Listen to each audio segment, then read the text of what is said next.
New Year's Eve and New Year's Day, the time of year that is almost always without fail just a major disappointment.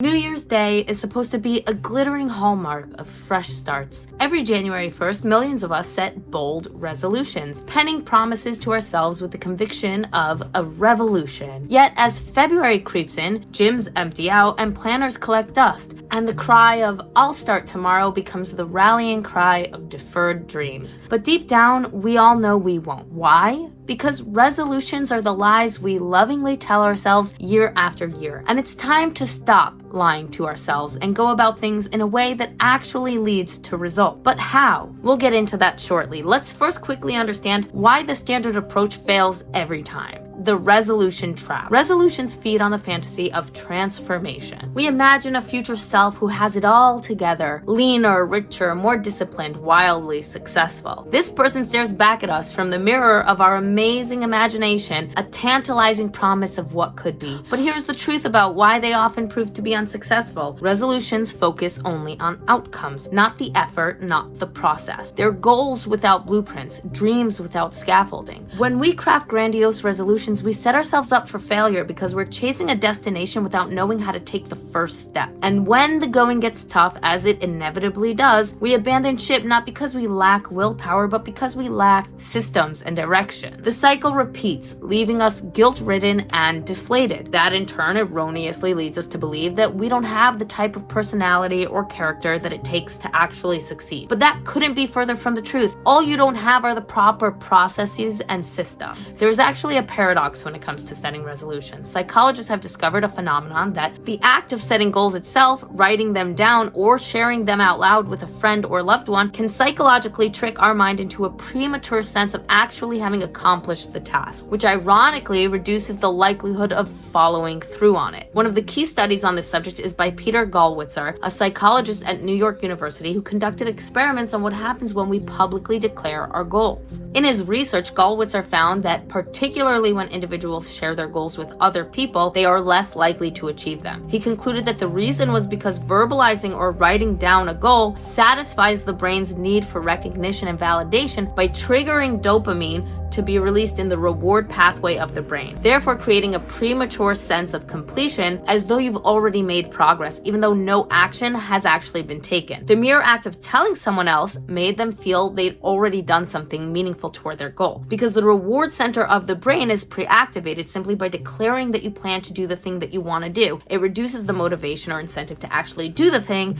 because why put in all the effort and hard work needed to accomplish a goal when you can feel momentarily equally happy just by declaring that you plan to do so. This is tied closely to another psychological phenomenon called symbolic self-completion. Symbolic self-completion is a concept that suggests that when people perform actions that symbolically represent progress toward a goal, such as writing it down or talking about it, making checklists, coming up with a name for a product, designing a theoretical logo, etc., they mentally check the box as if part of the goal is already done. So if someone writes in their journal, "I'm going to run a marathon," they may feel as though they've taken an actionable step. However, unless they tie this goal to immediate tangible steps like actually going out and running today, the act of writing the goal tricks the brain into feeling that progress has already been made, reducing the urgency to act further. Research from Megan Hurst and Clayton Crichter at University of California, Berkeley explains that sharing goals actually ties them to one's social identity. When someone announces their aspirations such as, "I'm going to become a writer," it can be met with praise or acknowledgement, and the social validation feeds a sense of identity. So they get to say to themselves, "I am now a person who writes," without that person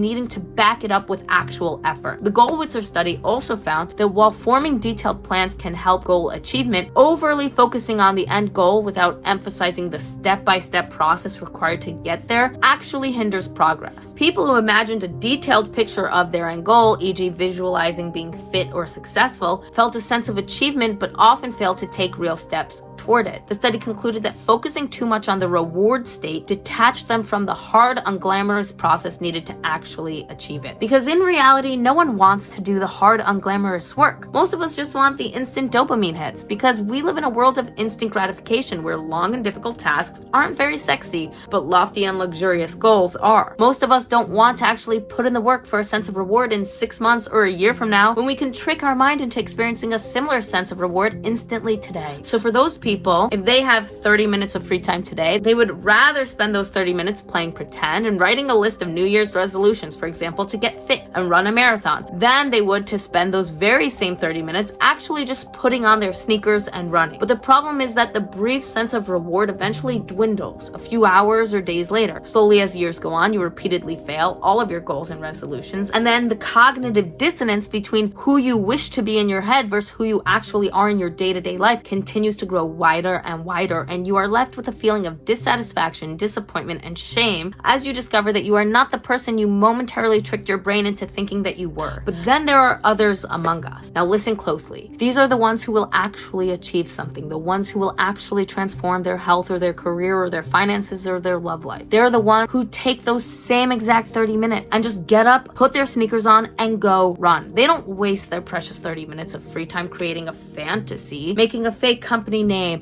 and a fake company logo and fake business cards. They get up and build a minimum viable product for their business instead. They take concrete steps to actively participate in the journey rather than to just play pretend and daydream about the eventual outcome. This is why it's important to align your goals with your genuine interests and preferences. When the process feels enjoyable, you are far more likely to stick with it even when the novelty fades. Think about it. If you dread every step of the journey, how can you possibly sustain it for the long haul? Take fitness, for example. If your goal is to get fit, you could drag yourself to the gym for a routine that feels monotonous and soul-sucking. But what if instead you explore activities that genuinely excite you? Perhaps you love the rhythmic motion of swimming, the strategy of tennis, or the serenity of yoga. By choosing something that aligns with your passions, the act of exercising transforms from a dreaded obligation into a source of joy. You'll find yourself showing up not because you have to, but because you want to. The same principle applies to professional goals. Let's say you're starting a business. Sure, every venture comes with tasks that you might not love, but what if you could lean into aspects that ignite your enthusiasm? If you adore storytelling, pour your energy into branding and content creation. If you thrive on problem solving, focus on refining business operations or other problem solving roles. By aligning your actions with your interests, you tap into a natural wellspring of motivation that fuels your journey. Aligning your actions with what you enjoy also helps you combat one of the biggest barriers to progress: resistance. Resistance often rears its head when a task feels like a mismatch for your personality or preferences. But when the steps you take resonate with your interests, the resistance diminishes. Instead of dragging your feet, you approach each step with curiosity and excitement. It's no longer about enduring the grind, it's about relishing the process. When you align those small steps with what you genuinely enjoy, the journey becomes even more fulfilling. Each action, no matter how small, feels like an expression of your identity, a reflection of what truly matters to you and who you really wish to be in your heart of hearts. You're not just making progress, you're crafting a life that feels aligned and authentic. So the next time you set a goal, don't just ask yourself what you want to achieve. Ask yourself how you want the process to look as you try to get there. What activities excite you? What processes feel natural and enjoyable? By choosing paths that align with your interests, you transform the goals from daunting challenges into adventures that you can't even wait to embark on. And when you love the journey, success becomes not just possible, but inevitable. Take my own YouTube channel. When I first started my YouTube channel, I didn't understand this. My goal was simple: become a finance YouTuber, build a side hustle, and create an additional income stream. I focused so heavily on the end goal that I didn't stop to think about the day-to-day steps required to get there. Instead of creating content that felt meaningful to me,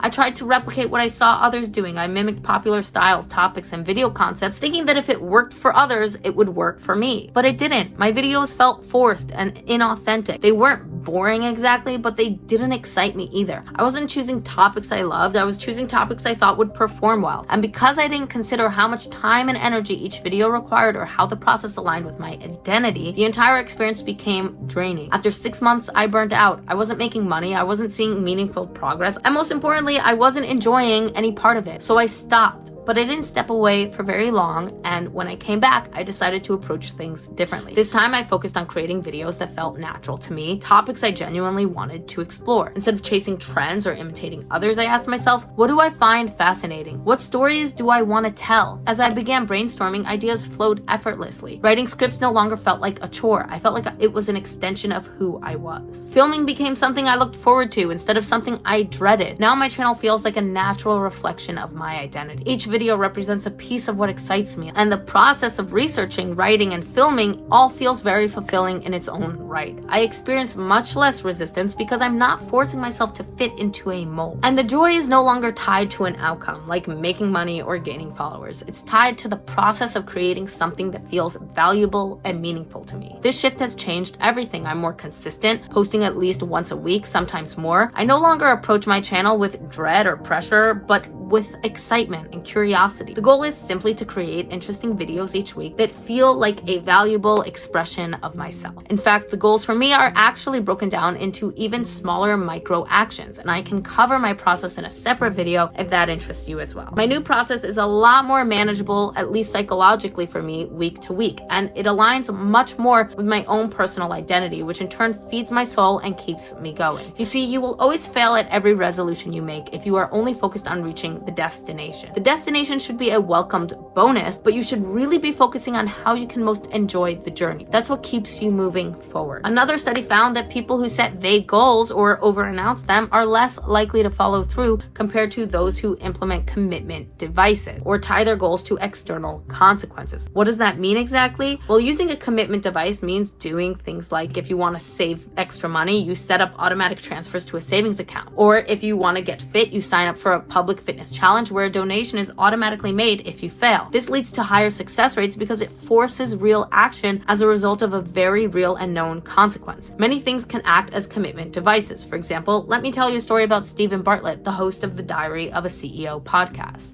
After experiencing a good deal of success with his own business, he wanted to create a podcast at a time when podcasting was just starting to be a thing. Back then, the dream was still just an idea. There was nothing tangible yet, nothing tying him to it, and he knew that without a real commitment, it would be too easy to quit when things got tough. So he turned to his tech assistant and he said, I need you to make me a list of everything I need to build a great podcast studio. Later, the tech expert came back with a budget, 5,000 British pounds, a decent setup with everything essential, microphones, cameras, equipment, etc. It was more than enough to get started. Stephen was fairly successful, and he realized that 5,000 pounds felt too safe. He had already experienced some meaningful success in his career, and to him, 5,000 pounds wasn't the type of money that he would lose sleep over. It was a small enough investment that if he failed, he could walk away without too much pain, and that didn't sit right with him. He knew that if quitting was an option, he would easily find an excuse to quit. He needed the stakes to be higher, much higher, so he sent the tech assistant back with a new challenge. Don't just give me a list of a good enough studio, give me a list for the best podcast studio in the world. The assistant came back a few days later, and this time the budget was 50,000 British pounds. 50,000 pounds. Enough to make Stephen's chest tighten when he saw the number. Enough to make it hurt if he failed. But that was exactly the point. He took one look at it and he said, do it. The 50,000 pounds wasn't just about buying equipment. It was about creating a commitment so massive, so real that there was no turning back. Every time Stephen stepped into that studio, he was staring at the space that demanded success. It wasn't just a studio, it was a promise to himself that he would show up no matter what. And he did. That decision to go all in changed everything. And today, the Diary of a CEO is one of the most successful podcasts in the world. And it all started with a 50,000 pound bet on himself. A reminder that sometimes the only way to guarantee your commitment is to raise the stakes so high that you simply cannot fail. We don't all have 50,000 pounds to spend on a commitment device, or even 5,000 pounds for that matter, but there is something we can do to invest in ourselves and make a commitment. For me, I decided that I would take on a part-time editor. This accomplished two things. First, I am committed to providing the editor a certain amount of work, which means that I need to film footage for her to actually edit every week, or else I will feel responsible if there are weeks that she won't get paid, because I know that she will financially struggle during those weeks. The commitment I've made to her makes me accountable to someone else and forces me to get off the couch and script and film, even when I don't particularly feel like it. But the second thing it does is that it actually removes resistance, because I don't particularly get a lot of joy from the editing process. I enjoy writing videos and filming them and thinking of topics that interest me and researching them, but then I lose interest through the editing process. It takes the winds out of my sail and it creates a whole lot of resistance, which in the past just caused me to always be late on my timeline and never to make videos on a consistent basis. So taking on the editor frees me up to focus more on the tasks that actually interest me and align with my identity and motivations, which in turn makes my content better and more consistent. But what else can you do if you don't have money or resources to put into a commitment device? Or maybe you've done the commitment device and you find that it isn't sufficient on its own. Well, psychologists emphasize that to avoid the premature reward trap, you need to focus on small actionable steps rather than large abstract goals. You will experience the greatest results when your actions are tied to measurable progress. For example, walking 1 mile today instead of daydreaming about and talking to your friend about completing a marathon. BJ Fogg, the author of Tiny Habits, found that breaking down goals into micro actions, for example, focusing on flossing just one tooth right now instead of telling yourself you're going to floss every single day, makes it easier to build momentum. This process avoids the psychological pitfalls of premature celebration because each step is concrete and reinforces real progress. You can celebrate afterwards once you've completed each small step on the way. Also, avoid telling friends and family who are not actually a part of the process. If you have close friends that have similar goals and you all remain accountable to each other with specific ideas and questions that you go to each other for to work through as you each build your own progress, that's one thing. Friends like that can be a source of motivation and guidance, but you should keep that circle quite small and limit it to only the people who inspire you to take actionable steps on a regular basis and who lift you up and make you feel capable. Otherwise, there's no need to tell anyone else in your life. You can always tell them later once you have a big achievement to actually celebrate with them. By understanding how your brain works and the traps it sets, you can better structure your approach to goals. Avoiding over-idealization, keeping goals private when needed, and emphasizing actions over promises are proven strategies to stay on track. And don't worry, because small, consistent actions will compound over time, like a snowball running downhill. You might think that your problem is that you struggle to find motivation to accomplish your goals, but the truth is that motivation is always a fleeting emotion. We should only rely on it to kickstart our resolutions, but it cannot sustain them. When it fades, we quit and we convince ourselves that we lack discipline or we're just not cut out for the life that we want. But guess what? Discipline doesn't come from motivation. It's made up of concrete habits. Author James Clear in his book Atomic Habits asserts that you do not rise to the level of your goals, you fall to the level of your systems. This means that success isn't about willpower, but about building a life where good decisions are automatic. Want to eat healthier? Start by replacing your snack drawer with fruit. Want to read more? Leave a book on your pillow every night. Tiny systems repeated daily create a foundation that no fleeting motivation can shake. You see, dreams alone are dangerous. Dreaming about your ideal life can be intoxicating. We've all experienced that rush of inspiration after envisioning our future selves, crushing it at work, running marathons, or lounging on a beach funded by passive income. But dreams, unchecked, can become mental traps. They feel productive when in reality they're paralyzing. Dreaming without doing is like standing at the base of a mountain imagining the summit but refusing to climb. Instead, just focus on the climb, on the first step, the stretch of the trail right in front of you. This shift from dreaming to doing requires humility. You'll need to admit that big goals can't be achieved overnight and that progress will be slow and unglamorous. But in embracing the climb, you'll find a gritty kind of joy and pride that comes not from reaching the summit, but from moving steadily upward. Also, shrink the goal. Big goals are overwhelming. Break them down into bite-sized pieces. Instead of saying, I'll write a book, commit to writing 200 words a day. Instead of, I'll run a marathon, focus on jogging for just 10 minutes. And then actually build that into your daily routine. Maybe right when you wake up in the morning. Instead of proclaiming you'd save $10,000, just start tracking your daily expenses, because I guarantee you that one act alone will motivate you to subconsciously save more money than you're saving right now. These aren't resolutions, they're actions, the microscopic steps that pave the way to monumental change. Build habits, not goals. And above all, remember these two key rules. First, the 2-minute rule. Any habit should be able to be started in 2 minutes or less. If you want to read more, read 1 page. Want to get fit? Do 1 push-up. These micro actions reduce resistance and make it easier to get started. Momentum, once created, is hard to stop. Number 2 is the done is better than perfect philosophy. There's a phrase that people like to say, don't let perfect be the enemy of good. Instead of waiting for ideal conditions or the perfect idea, just act and do something now. A messy and perfect start is infinitely better than no start at all because of analysis paralysis. So let's shatter the New Year's resolution trap. In 2025, don't lie to yourself with resolutions. Don't pin your hopes on grand proclamations or fleeting motivation. Instead, channel your energy into the next small step. Drink an extra glass of water a day and see what that does for you. you. Take the walk, write the words. These actions, tiny as they seem, are seeds of transformation. Stop lying to yourself about who you might become. Start proving it one step at a time. Because dreams may inspire you or give you a fleeting sense of hope, but only concrete actions will ever transform you. If you enjoyed this video, you should subscribe to my channel down below, and you should click this next video over here,